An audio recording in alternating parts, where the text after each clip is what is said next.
자, 안녕하십니까, 툴브로입니다. 오늘은 이제 어떤 차량을 또 리뷰할 거냐. 자, 보시면 놀라지 마세요.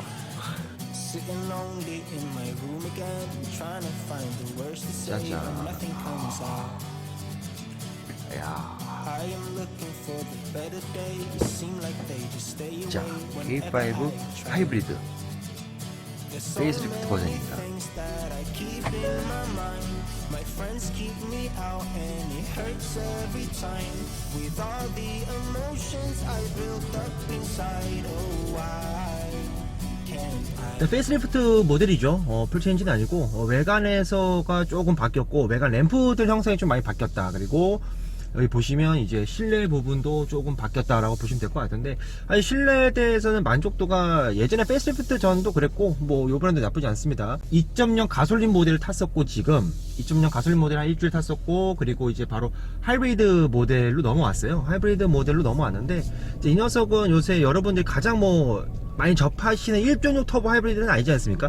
2.0 자연흡기 엔진, 약간 150마력대의 자연흡기 엔진과 40마력대의 전기 모터가 합산돼서 바로 2.0 하이브리드 엔진입니다.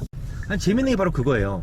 2.0 자연흡기가 굉장히 오래됐죠, 사실. 근데 그 엔진이 지금 와서 보면, 지금은 이제 터보 엔진이 굉장히 많잖아요. 지금은 터보 엔진이 굉장히 많은 시점에서 조금 아쉬운 게 많았죠. 예전에 2.0일 때 같은 경우는 굉장히 힘이 좀 없었죠. 초반에 진짜 초반 가속력만큼은 정말 답답했어요, 2.0은. 근데 하지만 2.0 하이브리드가 되면서 그동안 좀 답답했던 2.0 자연흡기 엔진에서의 답답함을 이 전기 모터가 좀 해결해 줍니다. 그러다 보니까 주행에 있어서의 만족도는 확실히 2.0 가솔린은 어떻게 보면 요즘 트렌드에 있어서 우리들의 니즈를 좀 많이 충족시켜주지 못하는데, 그 니즈를 충족시켜주지 못하는 이유들을 이 하이브리드, 이 전기 모터로 다 커버를 쳐주다 보니까 상당히 거기에 있어서는 만족감이 정말 들고요.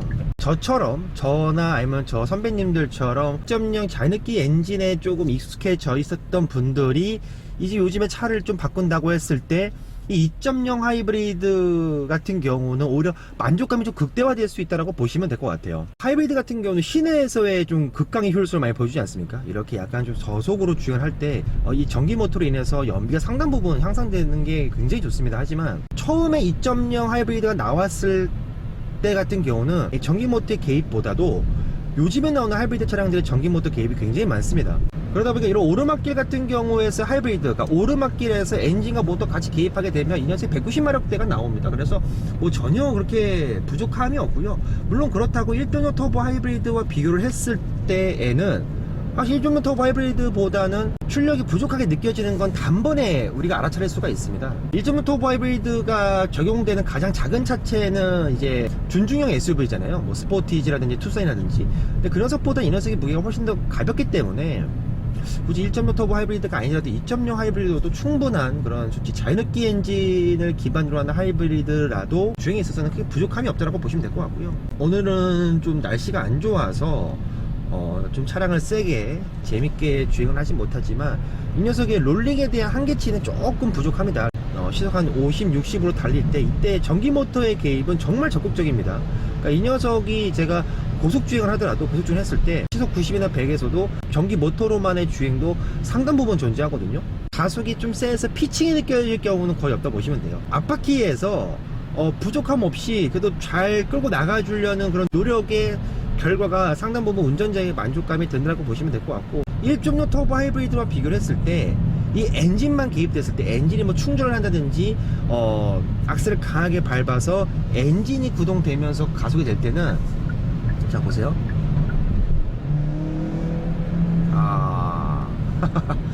확실히 개인적으로 하이브리드에서, 그러니까 1.5 터보 하이브리드와 2.0 하이브리드의 그런 엔진을 좀 과격하게 주행을 했을 때 그 소리는 살짝 2.0 하이브리드가 좀 더 거칠고 약간 예전의 질감보다는 엔진의 소음으로 좀 다가오는 경우는 있습니다. 제가 볼 때는 또 하이브리드를 처음으로 또 구매를 하시려는 분들 상당히 많을 텐데, 하이브리드 엔진 같은 경우는 내리막길에서 가장 극한의 관성주행이 굉장히 중요하고, 또한 내가 어느 정도 속도가 올랐을 때 악셀을 떼고 나서 살짝만 다시 밟아주는 이 느낌으로 운전을 하셔야 됩니다.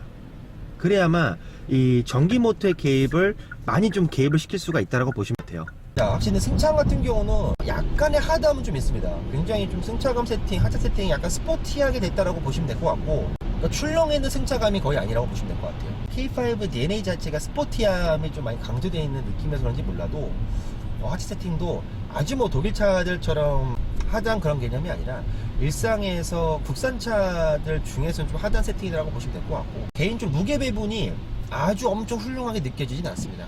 그러니까 좀 노즈 드라이브도 좀 있고, 이 녀석을 좀 고속으로 주행했을 때 와인딩을 좀 돌다 보면 이 롤이 좀 상당히 좀 있고요. 배터리 때문에 뒤가 더 좀 무거워진 느낌? 그러니까 하이브리드를 타게 되면 앞에 엔진이 있고 뒤에 배터리가 있다 보니까 오늘은 좀 무게중심이 잘 맞아서 오늘 좀 묵직한 승차감을 보여주는 형태도 상당히 많았었습니다. 하지만 이 녀석은 의외로 좀 뒤가 좀 더 무거운 듯한 그런 느낌을 좀 줘요. 요 차를 받았을 때 떨어지는 느낌이 좀 더 더 세게 떨어지는 그런 느낌이 없잖아 있습니다. 테일램프가 좀 커져서 그런 걸 수도 있고 이쪽에 이 커브 디스플레이는 맨 먼저 기아 자동차가 좀 많이 채택을 했었고, 전체적으로 기아 자동차가 제일 잘하는 건 뭐냐면 운전자 중심 각도의 디스플레이와 공조 시스템, 뭐 버튼들 이런 부분들이 운전자 중심에 맞게 잘 세팅이 되어 있다고 보시면 될 것 같은데, 사실 뭐 이 부분은 여러분한테 제가 뭐 예전서부터 많이 리뷰를 해드렸죠. 그러다 보니까 따로 이렇게 뭐 언급을 해드릴 필요는 없을 것 같지만, 쓰다 보면은 조금 불편한 게 있는 게 뭐냐면 버튼 한 번으로 미디어 버튼들이 생긴다든지, 또 버튼 한 번으로 이렇게 공조 버튼이 생기는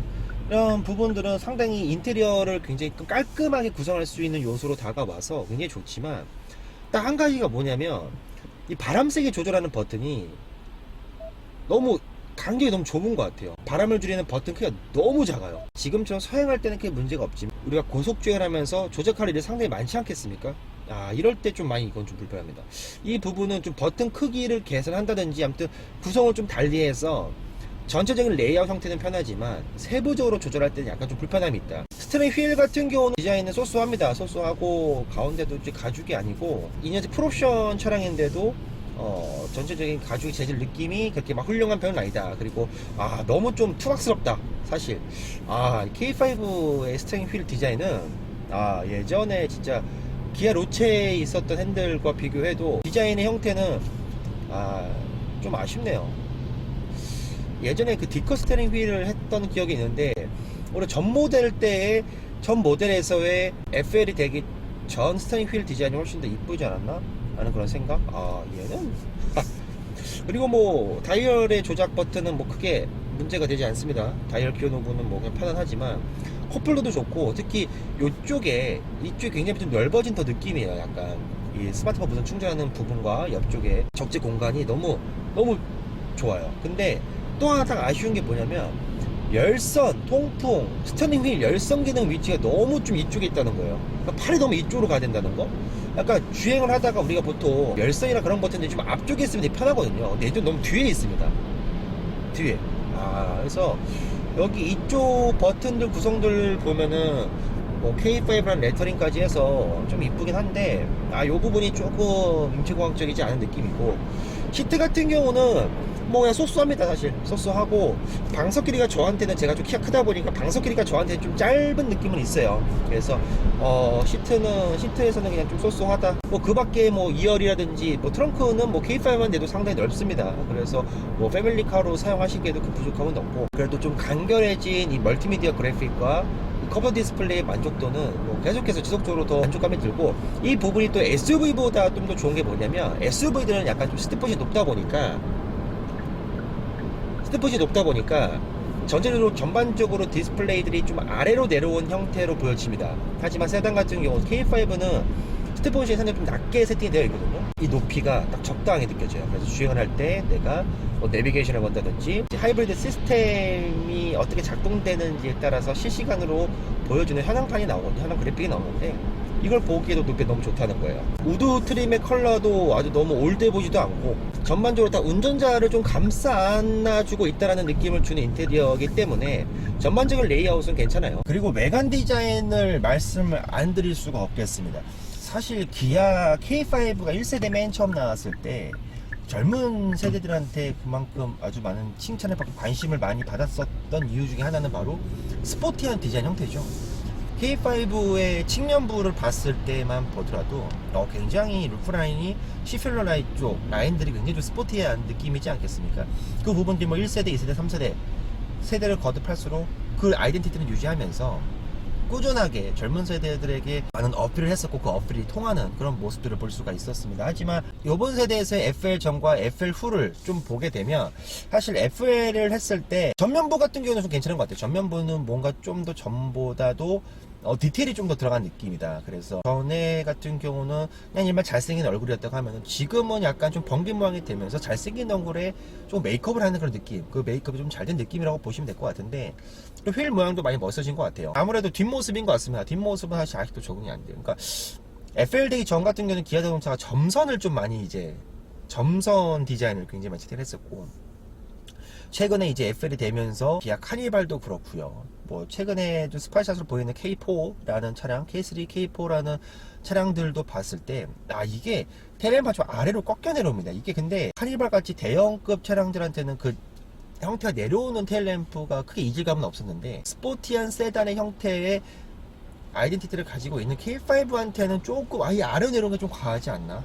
그래서 그냥 예전에 그 점선이었던 거를 그냥 일자로만 이어줬어도 상당히 미래지향적인 느낌을 줄 수 있지 않았을까 하는 그런 좀 느낌이 있었습니다. 그래서 개인적으로 외관 형태는 앞모습은 너무 마음에 들지만 테일램프 리어 쪽은 지금도 좀 적응이 안 되는 그런 느낌이다 라고 보시면 될 것 같아요. 약 한 400km 정도 주행했습니다. 400km 주행했을 때 17.8 나왔고 제가 좀 고속주행도 많았을 뿐더러 요새 겨울이다 보니까 사실 겨울에는 하이브리드도 연비가 조금은 낮아집니다. 평균 1 정도 좀 낮아지는 모습을 보여주는데 17.8 그래도 풀에서 400km 주행하는데 기름이 딱 반 썼어요. 딱 반. 기아 K5 하이브리드 FL 모델 한번 만나봤습니다. 사실 제가 FL 되기 전 모델 같은 경우는 1.6 터보 가솔린 엔진의 차량을 한번 소개를 해드렸었고 요번에 이제 와서 2.0을 타고 제가 바로 하이브리드를 타다 보니까 하이브리드에 대해서 좀 더 말씀을 드려야 되지 않을까라는 그런 생각을 해서 이렇게 오늘 영상을 또 찍어봤습니다. 이 녀석이 중형급 세단이다 보니까 이 중형급 세단에서도 연료 탱크가 또 상당히 좀 크지 않겠습니까? 우리나라 부산차들이. 그러다 보니까 기름을 풀로 주행을 했어도 기름 게이지가 가는 속도는 상당히 천천히 난다. 그 부분만으로도 이 하이브리드를 선택한 거에 있어서의 만족감은 상당히 좋겠다라는 부분은 있었습니다. 하지만 이제 또 가격적인 부분은 무시 못하죠. 이 급에서의 가격은 굉장히 민감한 가격입니다.